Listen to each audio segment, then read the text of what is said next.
Hello hi ನಮಸ್ಕಾರ, welcome to the channel. ಮಗಳು ಮಲಗಿದ ಮೇಲೆ ನನ್ನ ಫಸ್ಟ್ ಕೆಲಸ ಬಟ್ಟೆ ವಾಶ್ ಮಾಡೋದು. ನಾನು ಮಗಳಿಗೆ ಬಟ್ಟೆ ಜಾಸ್ತಿ ಉಪಯೋಗ ಮಾಡ್ತೀನಿ. ಹಾಗೆ ಅವಳು ಮಲಗಿ ಅರ್ಧ ಗಂಟೆ ತನಕ ಎದ್ದೋಳೋದಿಲ್ಲ ಅಂತ ಕನ್ಫರ್ಮ್ ಇರುತ್ತೆ. ಹಾಗಾಗಿ ನಾನು ಟೆರೇಸ್ ಮೇಲೆ ಬಂದು ಬಟ್ಟೆ ವಾಶ್ ಮಾಡ್ತೀನಿ. ಬಾತ್ರೂಮ್ ಕೂಡ ಯೂಸ್ ಮಾಡ್ಬೋದು, ಅಲ್ಲೂ ಬಟ್ಟೆ ವಾಶ್ ಮಾಡ್ಬೋದು. ಆದರೆ ಇವಾಗ ಅಜ್ಜಿ ಇರೋದ್ರಿಂದ ಇನ್ ಕೇಸ್ ಅರ್ಧ ಗಂಟೆ ಮುಂಚೆ ಅವಳಿದ್ರೆ ಅವಳನ್ನು ನೋಡ್ಕೋತಾರೆ. ತೊಟ್ಲು ತೂಗಿದ್ರೆ ಸಮಾಧಾನ ಆಗ್ತಾಳೆ, ಜೋರಾಗಿ ಕಿರಿಕಿರಿ ಮಾಡೋದಿಲ್ಲ. ಹಾಗಾಗಿ ನಾನು ಟೆರೇಸ್ ಮೇಲೆ ಬಂದು ವಾಶ್ ಮಾಡ್ತೀನಿ.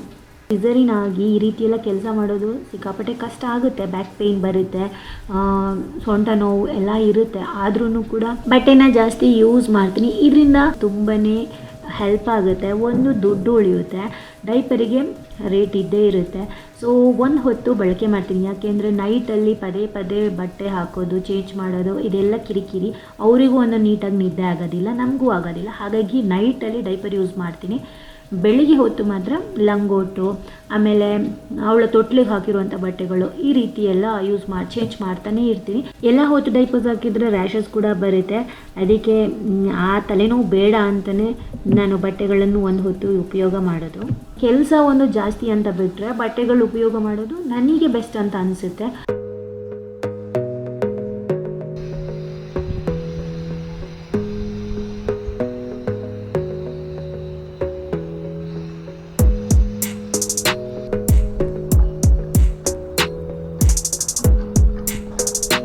ಬಿಟ್ಟು ಬಾಣಂತಿ ಲೇಹ, ಇದು ಅಮ್ಮ ಮಾಡಿದ್ದು.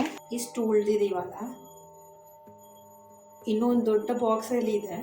ಸೊ ಇಷ್ಟು ಉಳಿದಿದೆ. ಯಾಕಂದರೆ ಇದನ್ನು ಜಾಸ್ತಿ ಹೊರಗಡೆ ಇಟ್ಟರೆ ಹಾಳಾಗುತ್ತೆ. ಹಾಗಾಗಿ ಅದನ್ನು ಕಟ್ಟಿ ಯಾವುದಾದ್ರೂ ಕವರಲ್ಲಿ ಗಟ್ಟಿಯಾಗಿ ಕಟ್ಟಿ, ಹಾಗೆ ಈ ರೀತಿ ಒಂದು ಎಲೆ ಕೂಡ ಇಟ್ಟಿದ್ದೀನಿ. ಇದು ಏನು ಗೊತ್ತಾ, ಇದಕ್ಕೆ ನಮ್ಮ ತುಳುವಲ್ಲಿ ಕಾಯರು ಅಂತ ಹೇಳ್ತಾರೆ.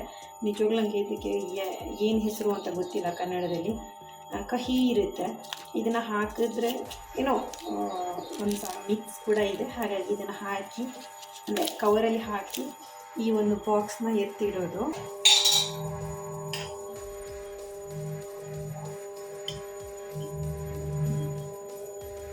ಇಷ್ಟು ತಗೊಳ್ಳಿದ್ದೀನಿ ನಾನು ಸ್ವಲ್ಪ ಜಾಸ್ತಿ ತಿಂತೀನಿ. ತುಂಬಾ ಟೇಸ್ಟಿಯಾಗಿದೆ. ಹಾಗೆ ಇದನ್ನು ಮಾಡೋದಕ್ಕೂ ಅಷ್ಟೇ ಎಷ್ಟು ಹೊತ್ತು ತಗೊಳ್ಳುತ್ತೆ ಅಂದರೆ 6-6:30ಗೆ ಶುರು ಮಾಡಿದ್ದಾರೆ, 11:30 ತನಕ ನಾನು ತಗೊಂಡಿದ್ದಾರೆ ಅದನ್ನು ಮಾಡೋದಕ್ಕೆ. ಹಾಗಾದರೆ ಪೌಡರ್ನೆಲ್ಲ ಮುಂಚಿನ ದಿವಸನೇ, ಅಂದರೆ ಕೆಲವು ಇಂಗ್ರೀಡಿಯೆಂಟ್ಸ್ ಪೌಡರ್ ಎಲ್ಲ ಮಾಡಿಟ್ಕೋಬೇಕು. ಅದನ್ನೆಲ್ಲ ಹಿಂದಿನ ದಿವಸನೇ ಅವ್ರು ಮಾಡಿಟ್ಕೊಂಡಿರೋದು. ಮತ್ತು ಮಾಡೋದು ಕೂಡ ಅದನ್ನು ರಾತ್ರಿಯೇ. ಸೊ ತುಂಬಾ ದೊಡ್ಡ ಪ್ರೊಸೀಜರ್ ಇದಕ್ಕೆ. ಹಾಗೆ ತಿನ್ನೋದಕ್ಕೂ ಟೇಸ್ಟ್ ಇರುತ್ತೆ. ಸೊ ಈ ರೀತಿ ಇರುತ್ತೆ. ಏನೇನೋ ಹಾಕ್ತಾರೆ. ಸೊ ಕೆಲವು ನನಗೆ ಗೊತ್ತೂ ಇಲ್ಲ. ಇಡೀ ಮನೆ ಡೋರ್ನೆಲ್ಲ ಕ್ಲೋಸ್ ಮಾಡಿ ಮಾಡೋವಂಥದ್ದು ತುಂಬಾ ಪ್ರೊಸೀಜರ್ ಇದೆ ಇವು ಮಾಡೋದಕ್ಕೂ. ಆ್ಯಂಡ್ ಮಾಡೋ ದಿವಸ ಮನೇಲಿ ಕೂಡ ಅದನ್ನು ಫಾಲೋ ಮಾಡ್ತಾರೆ. ಸೊ ತರಬೇಕಿದ್ರೂ ಕೂಡ ಅಷ್ಟೇ, ನಾನು ಎಲೆ ತೋರಿಸ್ದಲ್ಲ ಆ ಎಲೆನ ಕವರಲ್ಲಿ ಹಾಕಿ ತರುವಂಥದ್ದು. ಇಲ್ಲಾಂದರೆ ಏನಾದರೂ ಕಬ್ಬನ್ನ ಇಟ್ಟು ಕಳಿಸ್ತಾರೆ, ಗೊತ್ತಿಲ್ಲ ಅದರ ಅದು ಯಾಕೆ ಅಂತ ನಂಗೆ ಗೊತ್ತಿಲ್ಲ. ಬಟ್ ಆ ರೀತಿ ಕೊಡುವಂಥದ್ದೆಲ್ಲ. ಸೊ ದೊಡ್ಡ ಬಾಕ್ಸಲ್ಲಿ ಕೊಟ್ಟಿದ್ದಾರೆ. ಅದನ್ನು ಜಾಸ್ತಿ ಹೊರಗಡೆ ಇಟ್ಟರೆ ಹಾಳಾಗುತ್ತೆ. ಸೊ ಎಷ್ಟು ಬೇಕೋ ಅಷ್ಟೇ ನಾನು ತೋರಿಸ್ತಲ್ಲ ಜಾರ, ಅದ್ರಲ್ಲಿ ಹಾಕಿ ಇಟ್ಟು ಅದು ಮುಗ್ದಂಗೆ ನಾನು ತುಂಬಿಸ್ತಾ ಇರ್ತೀನಿ ಅದಕ್ಕೆ. ಸೊ ಇವಾಗ ಹೊರಗಡೆ ಕೂಡ ಸಿಗುತ್ತೆ ಈ ಥರದ್ದು. ಬಟ್ ಮನೇಲಿ ಮಾಡಿದ್ರೆ ಅದರ ಒಂದು ಟೇಸ್ಟೇ ಬೇರೆ. ಸೊ ನನಗಂತೂ ಸಿಕ್ಕಾಪಟ್ಟೆ ಇಷ್ಟ ಆಯಿತು. ಫಸ್ಟ್ ಪ್ರೆಗ್ನೆನ್ಸಿಯಲ್ಲಿ ಉಂಡೆ ಥರ ಮಾಡಿದ್ರು, ಅದೂ ಚೆನ್ನಾಗಿತ್ತು. ಮೇಯ್ನ್ ಏನಕ್ಕೆ ಅಂದರೆ ನಮ್ಮ ಬಾಡಿ ಇವಾಗ ತಂಪಿರುತ್ತಲ್ವ, ನಮ್ಮ ಬಾಡಿನ ಹೀಟಲ್ಲಿ ಇಡೋದಕ್ಕೆ, ಆಮೇಲೆ ಬ್ರೆಸ್ಟ್ ಮಿಲ್ಕ್ ಜಾಸ್ತಿ ಆಗೋದಕ್ಕೆ, ಆ್ಯಂಡ್ ಹೇಳ್ತಾರೆ ಸೊಂಟ ನೋವು, ಬೆನ್ನು ನೋವು ಬರೋದಂಗೆ, ಅದನ್ನೆಲ್ಲ ತಡೆಯೋದಕ್ಕೆ ಈ ಒಂದು ಲೇಹನ ಮಾಡ್ತಾರೆ. ನನಗೆ ಕೂಡ ಒಂದು ಎನರ್ಜಿ ಬೂಸ್ಟ್ ಆಗಬೇಕಲ್ವಾ. ಎಲ್ಲನೂ ಲಾಸ್ ಆಗಿರುತ್ತೆ ನಮ್ಮ ಡೆಲಿವರಿ ಟೈಮಲ್ಲಿ. ಅದನ್ನೆಲ್ಲ ನಾವು ಗೇನ್ ಮಾಡ್ಕೋಬೇಕು ಅಂದರೆ ಈ ರೀತಿ ಇದನ್ನು ಕೂಡ ತಿನ್ನಬೇಕಾಗುತ್ತೆ. ನನ್ನ ಡಾಕ್ಟರ್ ಮಾತ್ರ ನನಗೆ ತಿನ್ನಲೇಬಾರ್ದು, ಮನೆ ಮದ್ದು ತಿನ್ನಲೇಬಾರ್ದು. ಇನ್ ಕೇಸ್ ತಿಂದು ಬ್ಲೀಡಿಂಗ್ ಎಲ್ಲ ಆಗುವಂಥ ಚಾನ್ಸಸ್ ಇರುತ್ತೆ.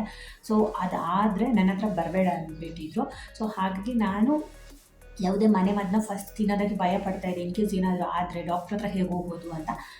ಬಟ್ ನನ್ನ ಒಂದು 16 ದಿವಸ ಆದಮೇಲೆ ಫಸ್ಟಿಗೆ ನಾನು ಇದು ಕುಡಿದೆ, ಏನು ಅಂದರೆ ಕಾಳ ಜೀರಿಗೆ ಅಂತ. ಅಂದರೆ ತುಂಬಾ ಕಹಿ ಇರುತ್ತೆ ಆ ಜೀರಿಗೆದು ಕಷಾಯ. ಅದನ್ನ ಕುಡಿದಾಗ ಅಂತೂ ಸಿಕ್ಕಾಪಟ್ಟೆ ವಾಮಿಟ್ ಬಂದಂಗೆ ಆಗುತ್ತೆ. ಅದನ್ನು ಕುಡಿದೆ. ಒಂದು 4 ದಿವಸ 5 ದಿವಸ ಕುಡ್ದಿದ್ದೀನಿ. ಬಟ್ ಅದನ್ನು ಬೇಗನೆ ಅಂದರೆ ಡೆಲಿವರಿ ಆಗಿ ಮನೆಗೆ ಬರ್ತೀವಲ್ವ ಆಮೇಲಿಂದನೇ ಶುರು ಮಾಡ್ತಾರೆ. ಇಲ್ಲಾಂದರೆ ಡೆಲಿವರಿ ಆದ ಕೂಡಲೇ ಕೆಲವರು ಹಾಸ್ಪಿಟಲ್ಗೆ ತಂದು ಕುಡಿಸ್ತಾರೆ ಕೂಡ. ಬಟ್ ನಾನು ಸ್ವಲ್ಪ ದಿವಸ ಬಿಟ್ಟು ಅಂದರೆ 16 ದಿವಸ ಬಿಟ್ಟು ಅದನ್ನು ಕುಡಿದಿದ್ದು.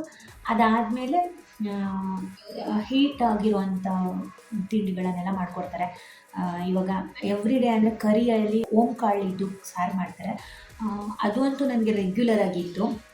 ಎವ್ರಿ ಡೇ ನಾನು ಅದರಲ್ಲೇ ಊಟ ಮಾಡಿದ್ದು. ಅದಾದಮೇಲೆ ಈ ರೀತಿದು ಮಾಡ್ತಾರೆ, ಉಂಡೆ ಥರದ್ದು ಮಾಡ್ತಾರೆ, ಲೇಹ ಉಂಡೆ ಇಂಥದ್ದೆಲ್ಲ ಮಾಡಿ ಹೀಟಿದ್ದೆಲ್ಲ ಮಾಡಿ ಮುಗ್ದಾದಮೇಲೆ ಮತ್ತೆ ತಂಪಿದ್ದು ಏನು ತಿನಿಸುಗಳನ್ನೆಲ್ಲ ಮಾಡ್ತಾರೆ.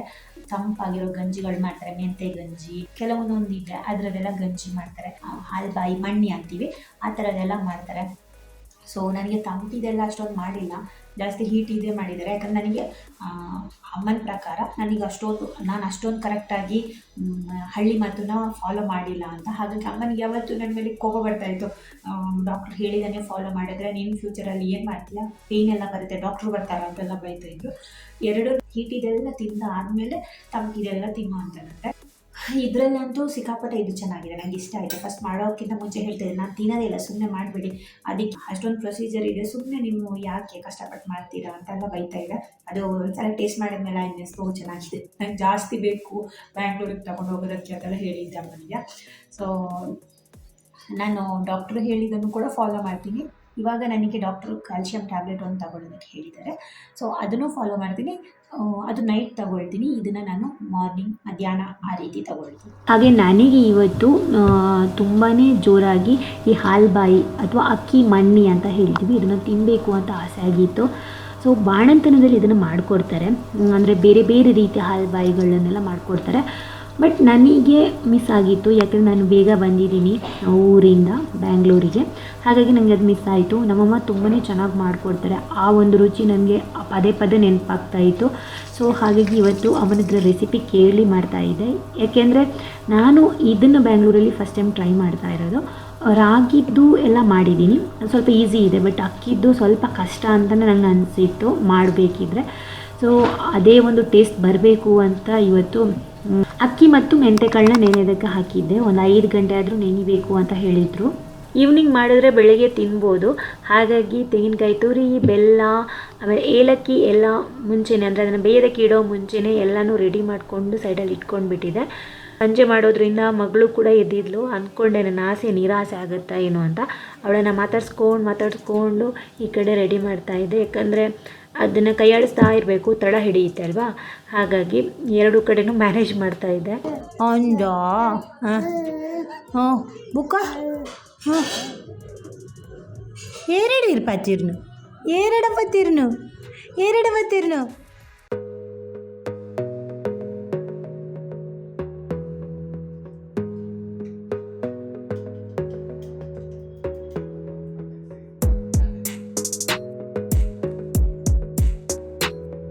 ನಾನು ಕುಕ್ಕಿಂಗ್ ಬೆಳಗ್ಗೆ ಹೊತ್ತೇ ಮುಗಿಸ್ಬಿಡ್ತೀನಿ, ಸಂಜೆಗೇನು ಇಡೋದಿಲ್ಲ. ಸಂಜೆ ನನ್ನ ಕಿಚನಲ್ಲಿ ಬಂದು ಈ ರೀತಿ ಏನಾದರೂ ಮಾಡ್ತಾಯಿದ್ದೀನಿ ಅಂದರೆ ನನ್ನ ಮಗನಿಗೆ ನನಗಿಂತ ಜಾಸ್ತಿ ಇಂಟ್ರೆಸ್ಟ್ ಇರುತ್ತೆ.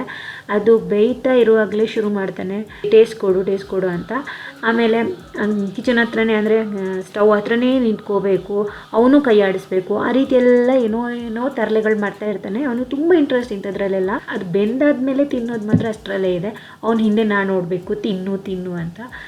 ಸ್ವಲ್ಪ ಜಾಸ್ತಿ ಹೊತ್ತು ಹಿಡಿಯುತ್ತೆ, ಮಗು ಎಲ್ಲ ಇದ್ದಾಗ, ಅದು ಅಳೋ ಮಗು ಇದ್ದಾಗಂತೂ ಆಗೋ ಕೆಲಸ ಅಲ್ಲ. ಆದರೂ ನಾನು ಮಾಡ್ತಾ ಇದ್ದೆ, ತಿನ್ನಬೇಕು ಅಂತ ಆಸೆ ಆಗಿತ್ತಲ್ಲ, ಮಾಡಲೇಬೇಕು, ಬೇರೆ ಯಾರಿದ್ದಾರೆ ಮಾಡಿಕೊಡೋದಕ್ಕೆ. ಇದು ರೆಡಿ ಆಯಿತು, ಈ ರೀತಿ ತಟ್ಟೆಯಲ್ಲಿ ಹಾಕಿಟ್ಟಿದ್ದೀನಿ. ಬೆಳಗ್ಗೆ ಇದನ್ನು ಕಟ್ ಮಾಡಿ ತಿನ್ನೋದು. ಟೇಸ್ಟ್ ವೈಸ್ ತುಂಬಾ ಚೆನ್ನಾಗಿ ಬಂದಿತ್ತು, ಅಮ್ಮ ಮಾಡಿದ ರೀತಿಯೇ ಇತ್ತು. ಆದರೆ ಸ್ವಲ್ಪ ಸ್ಟಿಕ್ಕಿಯಾಗಿತ್ತು, ತಟ್ಟೆಯಿಂದ ಈಸಿಯಾಗಿ ಎದುಳ್ತಾ ಇರಲಿಲ್ಲ. ಆ್ಯಂಡ್ ವಿಡಿಯೋನೂ ಕೂಡ ಅಷ್ಟೇ, ಕಂಪ್ಲೀಟ್ ಕಟ್ ಮಾಡೋದನ್ನು ನಾನು ಕ್ಯಾಪ್ಚರ್ ಮಾಡಿಲ್ಲ, ಅಲ್ಲಿಗೆ ಏನೋ ಕೆಲಸ ಬಂದು ಅಂತ ಸ್ಟಾಪ್ ಮಾಡಿಬಿಟ್ಟೆ. ಹಾಗೆ ಇವತ್ತಿನ ವಿಡಿಯೋ ಇಷ್ಟೇ. ಈ ವಿಡಿಯೋ ನಿಮಗೆ ಇಷ್ಟ ಆಗಿದೆ ಅಂತ ಅಂದ್ಕೊಳ್ತೀನಿ. ಇಷ್ಟ ಆದರೆ ಪ್ಲೀಸ್ ಲೈಕ್ ಮಾಡಿ ಆ್ಯಂಡ್ ಕಾಮೆಂಟ್ ಮಾಡಿ, ಸಬ್ಸ್ಕ್ರೈಬ್ ಮಾಡೋದನ್ನು ಮರಿಬೇಡಿ. ಮುಂದಿನ ವಿಡಿಯೋದಲ್ಲಿ ಸಿಗ್ತೀನಿ, ಅಲ್ಲಿ ತನಕ ಟೇಕ್ ಕೇರ್, ಬಾಯ್.